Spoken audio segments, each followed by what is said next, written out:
Good afternoon. I want to say warm, bright, and sunny day. It is Sunday, the 11th of August, and I'm in the reading Nook with a nice hot cup of tea.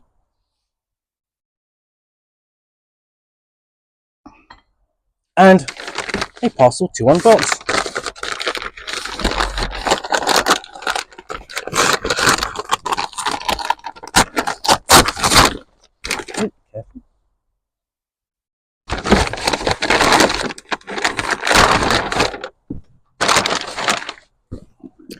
And what I've got here is a copy of the World of Warcraft Wrath of the Lich King using the pandemic system. So, Frostmourne hungers. For far too long, the malevolent Lich King and his undead scourge have threatened the world of Azeroth from the frozen continent of Northrend. Now legendary heroes set out with one purpose, to challenge the Lich King in all his mighty fortress and destroy him once and for all. In World of Warcraft Wrath of the Lich King, a pandemic system board game, players legends of the World of Warcraft universe and lead the invasion of Northrend, stand together as you slay hordes of vile undead, defeat lurking threats across the land, and finally storm the gates of Icecrown Citadel. Can you save Azeroth from the merciless Lich King, or will Frostmourne, his cursed blade, claim yet another soul? Play as legendary heroes and defeat the king.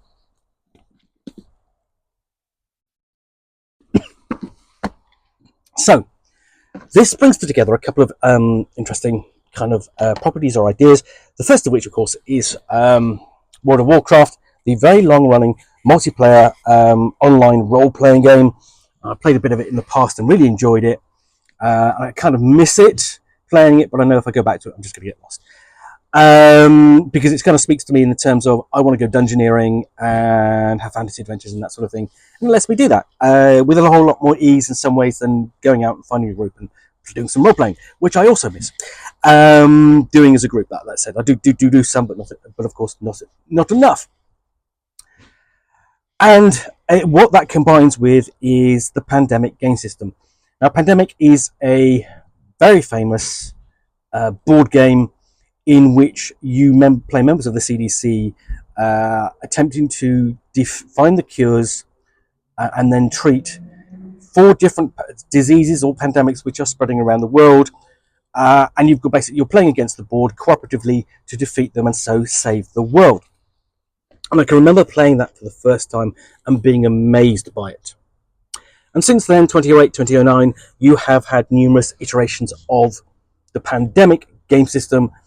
You've got the core game, you've got a version set in the Netherlands where you've got to basically to stand against the rising tide, play against Cthulhu and his minions in New England, and so on.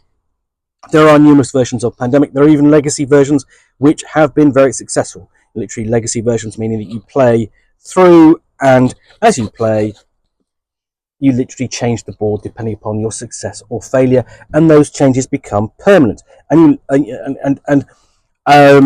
the game itself turns into one that is very personal to you and your playing group. So, World of Warcraft Wrath of the Lich King is one for fans of World of Warcraft as much as it is for ones of Pandemic. The interesting one I always want to look at is the fall of Rome. I haven't got around to looking at that. But this has got fantastic artwork for starters. I mean, you wouldn't be surprised because it is taken from the World of Warcraft, and you know that's a big thing. You are you basically have this big computer game with lots of artwork. So here's the instructions. You've got a complete breakdown of what's in the game, and then automatically you are into how to set this up. And it looks very different to a standard Pandemic game.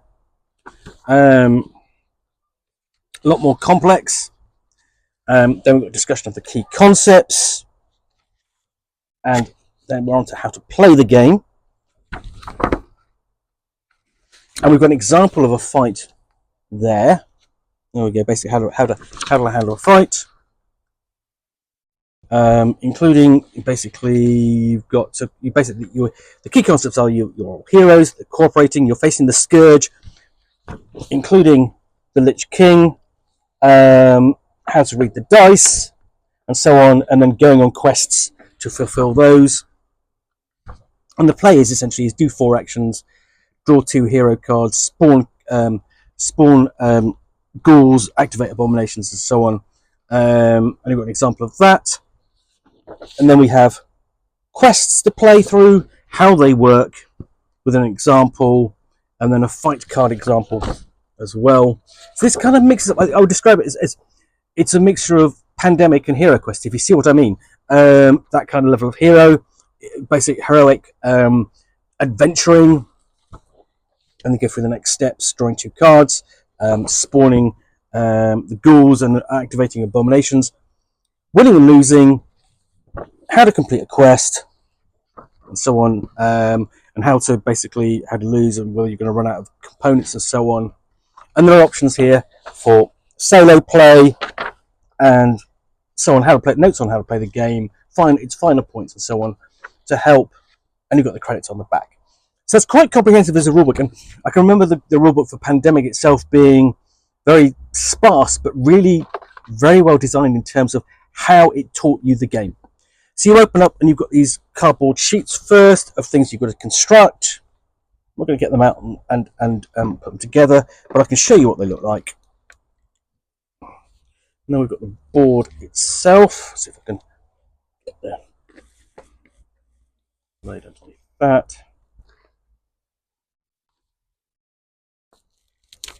There we go.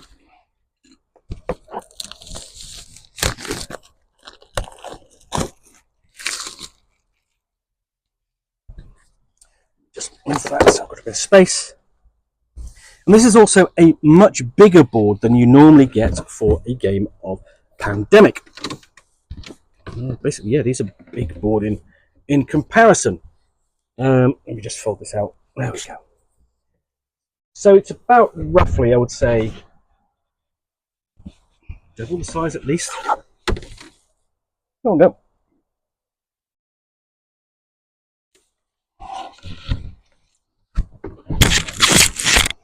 But it folds down neatly enough.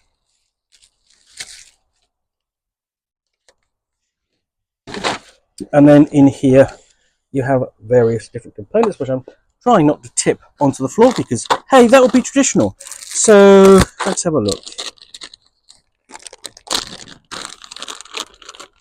So I'm presuming that these are going to be your ghouls.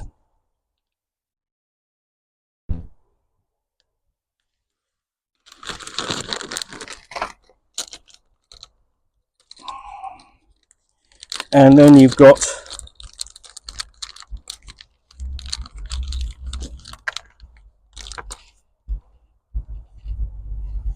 the dice. So to show that properly, you've got a couple of fists there for success, just how much damage you're inflicting, and a shield symbol. So you've got a pair of dice like that. You've got a couple of essentially trackers there, which you just clip on.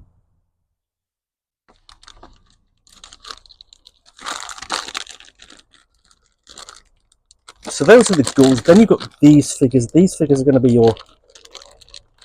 You've got 3 of these. And these are going to be your abominations.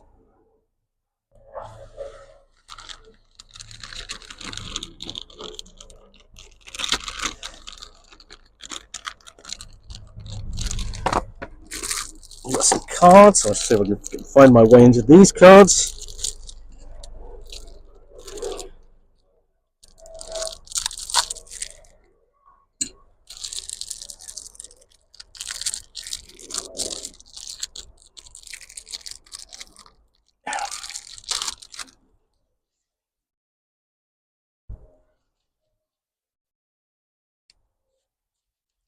Things like, fight and general effects.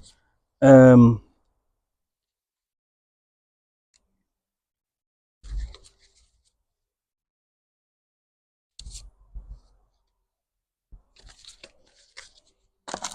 that's one set of cards. Let's have a look in the other.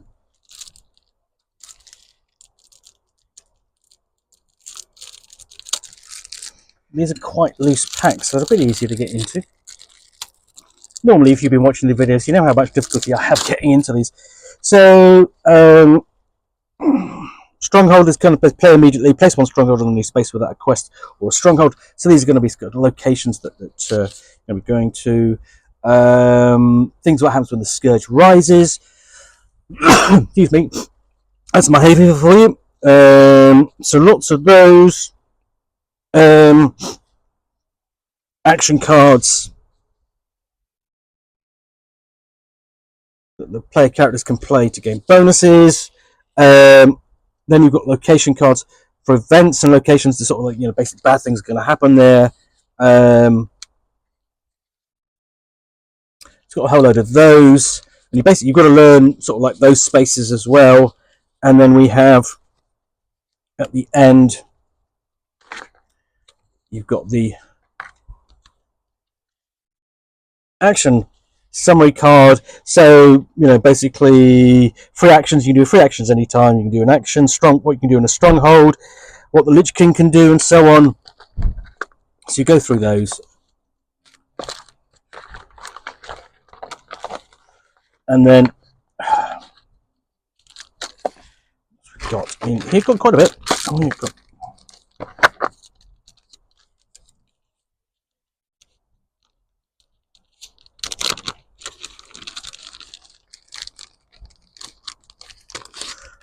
reference cards, so quest cards.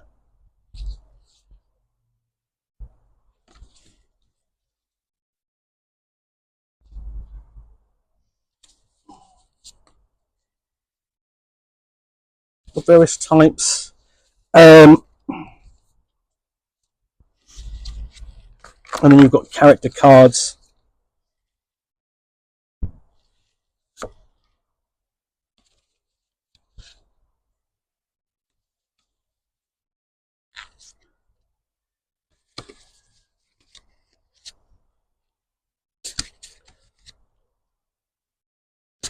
And all these back, you've got some background, an indication of the starting space. You've got a bit of colour to add to these characters.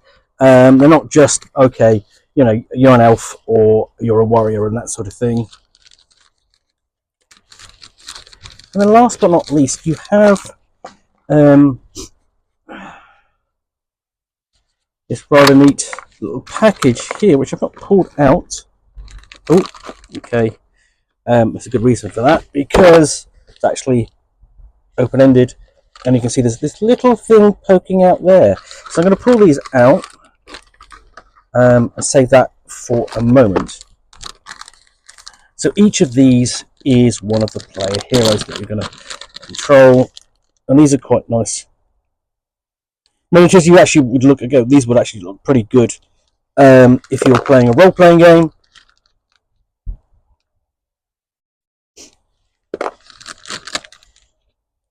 It's got various different characters. You've got like an archer there, and the previous one was a wizard.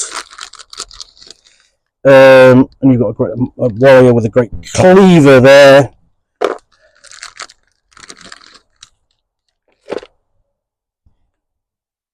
Orc with a hammer.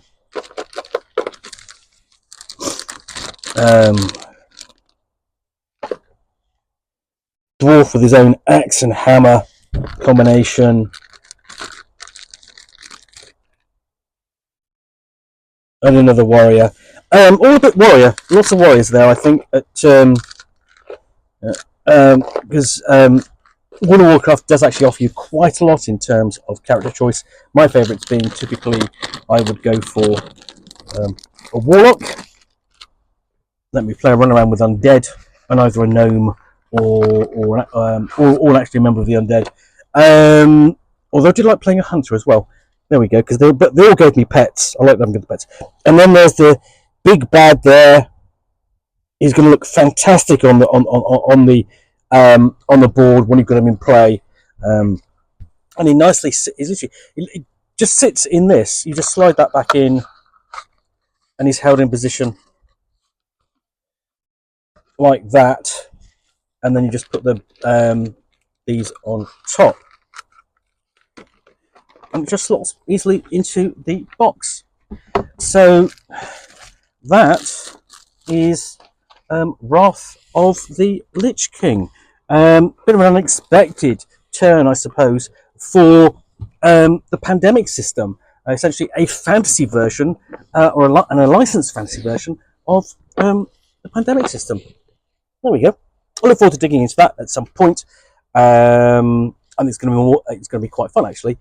Anyway, in the meantime, thanks for watching another unboxing in the Nook. If you enjoyed this, then please do click on the like button down below. And of course, if you've got any comments or feedback, I do appreciate you taking the time to post those.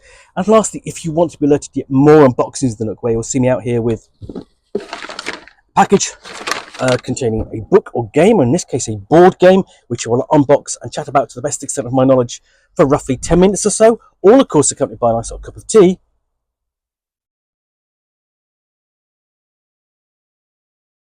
then please do click on the subscribe button down below. Thanks again for watching another unboxing of the Nook. I will be back again soon with another one. Bye for now.